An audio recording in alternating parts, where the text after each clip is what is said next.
Assalamualaikum warahmatullahi wabarakatuh. Waalaikumsalam warahmatullahi wabarakatuh. Alhamdulillahi rabbil alamin. Wassalatu wassalamu ala rasulillahi wa ahlihi wa sahbihi wa mawalah amma ba'd.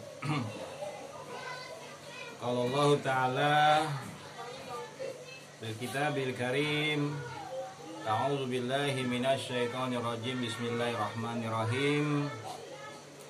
Wa ma kana Allah liyu'adzibahum wa anta fihim wa ma kana Allah mu'adzibahum wa hum yastaghfirun. Shadaqallah wa sadaqar rasul.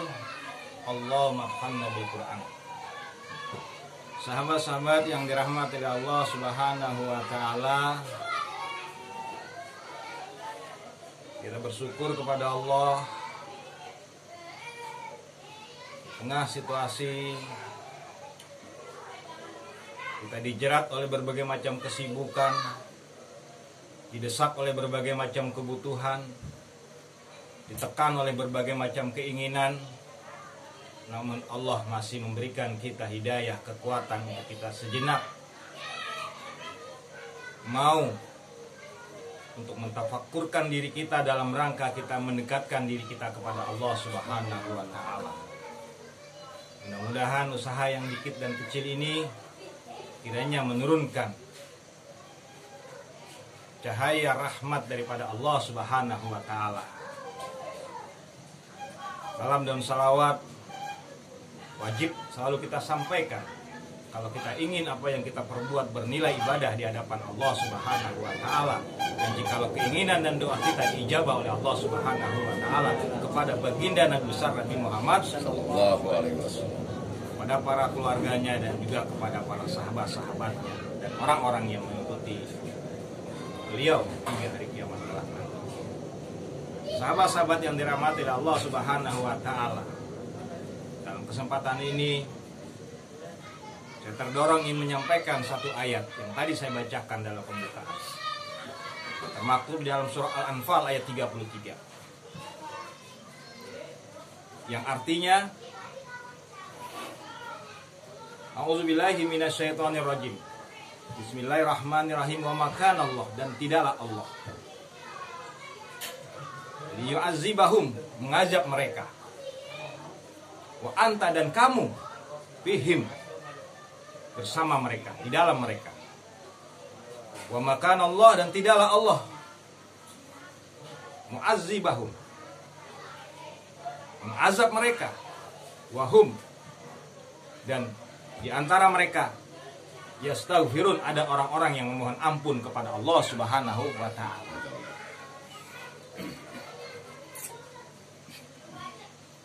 Al-Mufassirin Jalalain menjelaskan tentang tafsir, uraian penjelasan tentang ayat ini, di mana ayat ini menjelaskan sifat dan sikap serta perbuatan orang-orang yang kufur kepada Allah, yang terlamat, yang sangat terlalu zalim kepada Allah dan Rasulnya, di mana mereka begitu sangat jahatnya dan mereka begitu sangat sombongnya, menghina Rasulullah, bahkan menghina Al-Quran, hingga mereka mengancam untuk meminta datangnya azab daripada Allah Subhanahu wa Ta'ala. Dan memang sudah syarat terpenuhi untuk datangnya azab itu dari Allah Subhanahu wa Ta'ala. Tapi ada satu sebab yang tidak bisa Allah menurunkan tangan azabnya kepada mereka.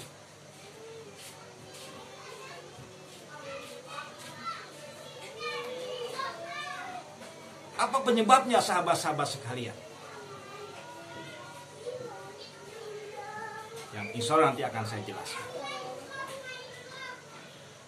Tapi yang menarik adalah kenapa ayat ini saya sampaikan dalam kesempatan ini. Relevansinya adalah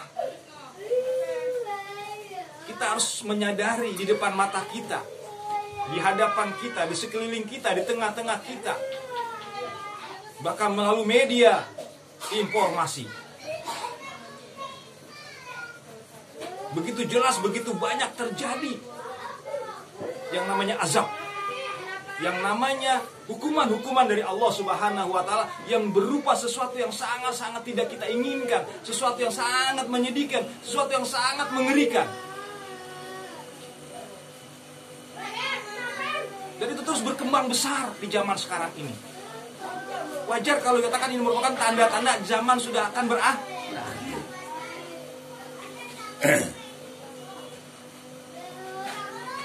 Hingga terketuk hati saya untuk mengingatkan diri saya dan sahabat-sahabat semuanya, baik yang ada di dalam majelis ini ataupun di luar majelis ini, yang saatnya kita sudah harus saling berintrospeksi diri.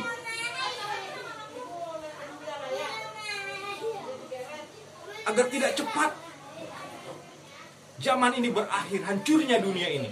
Karena kehancuran dunia memang tidak bisa kita hindari, itu sudah ketetapan dari Allah Subhanahu wa Ta'ala. Tapi laju kecepatannya bisa kita perlambat, bisa kita perbaiki. Tujuannya agar tidak terlalu banyak kerusakan-kerusakan yang terjadi, kerugian-kerugian yang terjadi. Terlebih-lebih itu menghinggapi diri kita, keluarga kita, keturunan kita, dan saudara-saudara kita. Jangan sampai itu terjadi. Maka ayat ini saya bacakan karena ayat ini memberikan inspirasi yang sangat terkait dengan peristiwa akhir zaman, di mana banyaknya musibah-musibah, azab-azab yang terjadi. Sahabat-sahabat yang dirahmati Allah Subhanahu wa Ta'ala.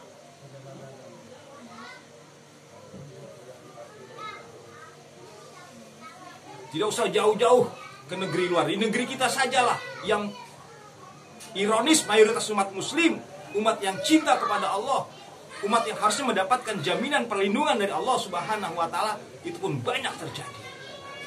Na'udzubillah, subhanallah.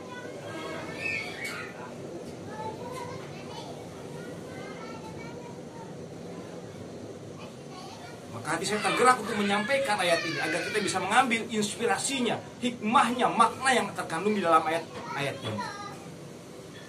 Yang tadi sudah saya jelaskan bahwa ayat ini adalah merupakan suatu keterangan di mana Allah bisa menahan sebuah azab itu terjadi, kehancuran itu terjadi.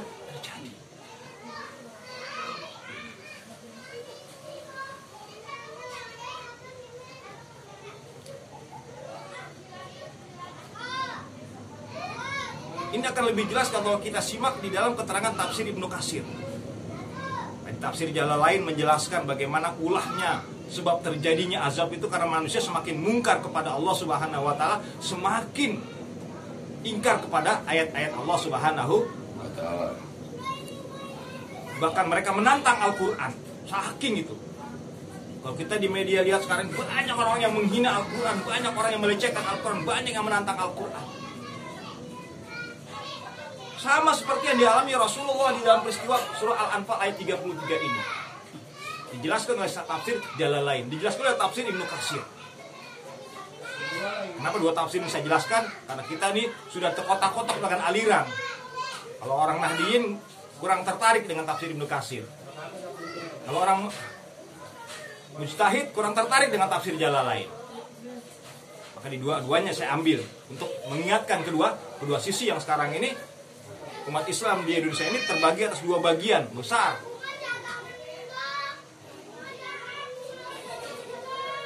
Sahabat-sahabat yang dirahmati Allah. Diriwayatkan oleh sahabat Ibnu Abbas dari Ibnu Jarir. Ringkasnya di sana menjelaskan dalam tafsir Ibnu Katsir, Allah tidak akan pernah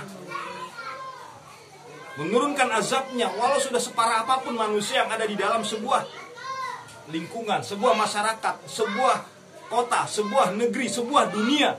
Allah nggak akan turunkan kalau di dalamnya masih ada orang-orang yang betul-betul dekat, betul-betul dicintai oleh Allah Subhanahu wa Ta'ala, yang dulu kelasnya adalah para nabi.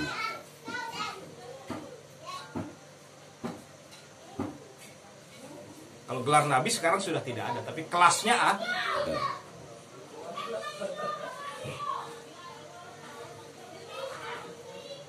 Jadi Ibnu Katsir menjelaskan, selagi ada di mana di tempat itu ada orang yang betul-betul memiliki kualitas, orang-orang yang dekat dengan Allah, kekasih-kekasih Allah, tidak akan pernah terjadi ajab di sana. Kalau terjadi ajab, berarti sudah tidak ada lagi orang-orang yang sekelas dengan para nabi, dengan para wali Allah Subhanahu wa Ta'ala. Jakarta ini kalau nggak ada wali udah hancur. Karena Jakarta secara teori lebih rapuh dibandingkan daerah-daerah lain. Tapi karena masih adanya wali-wali Allah di Jakarta ini, insya Allah kapanpun selama wali itu masih ada, Jakarta tidak akan pernah hancur. Begitu kalau kita kaitkan dalam tafsir Al-Anfal ayat 33. Wa makan Allah, tidak akan Allah.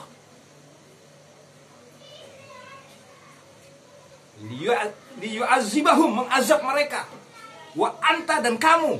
Anta itu bahasa yang sudah tidak pakai formalitas lagi, nggak pakai basa-basa lagi. Biasanya Allah suka antum pakainya. Tapi di sini udah nggak pakai basa-basi, bahasa pasti. Wa anta, dan jika kamu. Tuh. Ini bahasa Al-Quran agak unik nih. Jarang Allah pakai bahasa anta, dia biasanya antum, bahasa sopan lah. Nahnu. Di sini menegaskan, menjelaskan, memastikan betapa tingginya derajat orang-orang yang dekat dengan Allah Subhanahu wa Ta'ala. Khususnya Sayyidul Anbiya, Sayyidul Mursalin, Rasulullah Muhammad sallallahu alaihi wasallam. Ini akan menjadi pelajaran buat kita. Artinya apa? Kalau kita ingin mengamankan dari situasi akhir zaman yang seperti ini, yang banyak fitnah, yang banyak musibah, yang banyak bencana, yang banyak ajab, cari orang seperti itu, tuh jadi orang seperti itu. Karena orang seperti itulah yang hanya bisa menyelamatkan dari datangnya fitnah atau ujian azab daripada akhir zaman. Kan orang-orang yang seperti itulah, dan bersama orang-orang yang seperti itulah dimanapun tempatnya kita akan diamankan oleh Allah Subhanahu wa Ta'ala. Apakah dia seorang tokoh, ulama, atau orang biasa? Karena tidak menjamin seorang ulama juga bisa menjadi orang seperti itu. Karena di akhir zaman banyak tersebar ulama-ulama yang yang digambarkan di dalam hadis Rasulullah Shallallahu Alaihi Wasallam, ulama-ulama yang buruk, yang digambarkan seperti Bal'am, yang mereka mencari dunia, bukan mencari daripada kemuliaan di hadapan Allah Subhanahu wa Ta'ala. Ini sahabat-sahabat yang dirahmati Allah Subhanahu wa Ta'ala.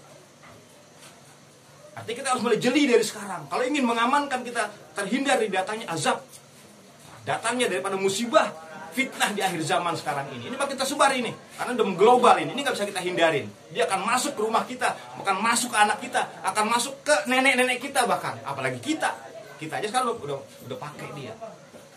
Tapi walaupun kita berada di dalamnya, kita nggak akan terkena azabnya. Kenapa? Kalau kita dekat menjadi orang-orang yang sekualitas para nabi, para wali, atau bersama orang-orang seperti itu. Yang dijelaskan di ayat yang berikutnya, wa makana, dan tidaklah, wa makana Allah, dan tidak Allah mu'azzibahum, mengazab mereka, wahum, dan di antara mereka ada yang yastaghfirun, masih memohon ampun kepada Allah Subhanahu, pengikut-pengikut daripada Rasulullah Shallallahu Alaihi Wasallam yang masih lemah, yang masih tertindas, yang masih menyembunyikan keimanannya pada zaman itu. Seperti itu. Nah, sahabat-sahabat yang dirahmati Allah Subhanahu Wa Taala, ini perlu saya sampaikan dalam kesempatan ini, dan jadikanlah majelis kita ini majelis yang seperti itu. Nggak perlu banyaknya anggota majelis, nggak perlu. Yang kita perlukan adalah kualitasnya. Kualitas orang-orang yang memiliki nilai dekat di hadapan Allah Subhanahu wa Ta'ala, memiliki nilai istimewa di hadapan Allah Subhanahu wa Ta'ala, yang bisa memberikan cahaya di sebuah kampung, yang bisa memberikan penerangan di sebuah kota. Bukan banyaknya yang kita cari, tapi kualitasnya yang kita bentuk. Dan itu yang saya inginkan. Dan saya tinggalkan semua pakaian-pakaian keagamaan saya karena saya ingin mencari orang seperti itu. Mungkin kalau menjadi yang seperti itu berat buat saya. Sahabat-sahabat yang dirahmati Allah Subhanahu wa Ta'ala. Saya cari ke pelosok-pelosok, ke pelosok kali saya cari, ke pelosok hutan saya cari, ke pelosok kota saya cari. Pesantren sudah saya lakukan dari semenjak muda. Maaf,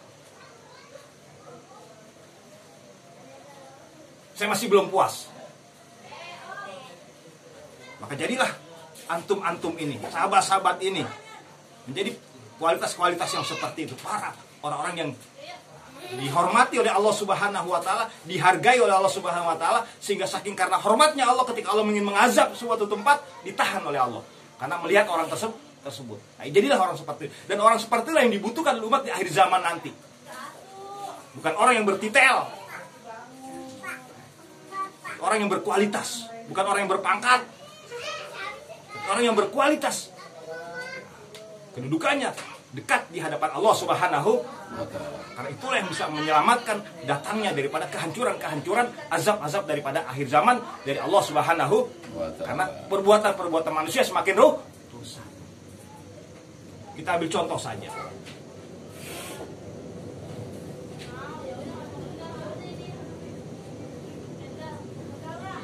Begitu betapa mudahnya orang sekarang ini mempertontonkan sebuah perbuatan maksiat yang tidak disukai oleh Allah Subhanahu wa taala, yaitu yang berupa seksual. Betapa bangganya, betapa gembiranya dia mempertontonkan sesuatu yang tidak disukai oleh sang penciptanya Allah Subhanahu wa taala. Dan betapa banyak penontonnya, netizennya, likes-nya. Bayangkan coba. Padahal punya tontonan yang tidak disukai oleh Allah Subhanahu wa taala. Mempertontonkan auratnya yang vital. Bayangkan coba. Ini fakta. Padahal itulah dosa yang paling banyak menimbulkan datangnya azab daripada Allah Subhanahu wa taala. Banyak dosa itulah dosa yang paling hukumannya berat di hadapan Allah Subhanahu wa taala. Bahkan kalau ada seseorang yang melakukan pelanggaran-pelanggaran seksual di luar ketentuan Allah Subhanahu wa taala, satu kampung bisa kena azabnya dari Allah Subhanahu wa taala, kena fitnahnya dari Allah Subhanahu wa taala, hukumannya dari Allah Subhanahu wa taala. Bayangkan coba. 40 rumah. Bayangkan. Sial.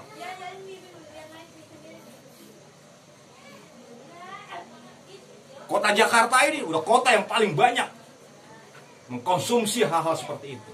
Tapi Allah masih tahan, kenapa?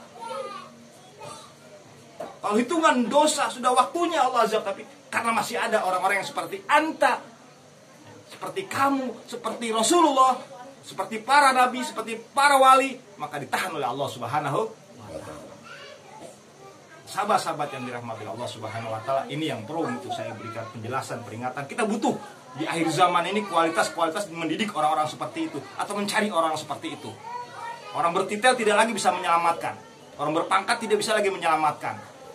Yang bisa hanya menyelamatkan daripada bumi ini, negeri ini, kota ini, kampung ini, hanyalah orang-orang yang berkualitas seperti itu. Itulah yang digambarkan oleh Allah di dalam Al-Quran, dalam surah Al-Anfal ayat 33. Walaupun begitu sangat dibencinya oleh Allah kekufuran orang-orang Quraisy itu, tapi Allah masih menahan karena Rasulullah masih bersama mereka pada saat itu. Artinya begitu juga dalam sebuah kehidupan kita di akhir zaman yang penuh dengan musibah, berbagai macam kerusakan, Allah akan tahan kerusakannya. Dan orang-orang seperti itulah pengertian secara substansinya yang dikenal dengan istilah di akhir zaman dengan istilah Imam Mahdi. Jadi Imam Mahdi adalah imam, seorang manusia yang memiliki hubungan yang dekat kepada Allah Subhanahu wa taala, dan dia adalah merupakan yang tertinggi pangkat dan derajatnya. Tapi Imam Mahdi secara pengertian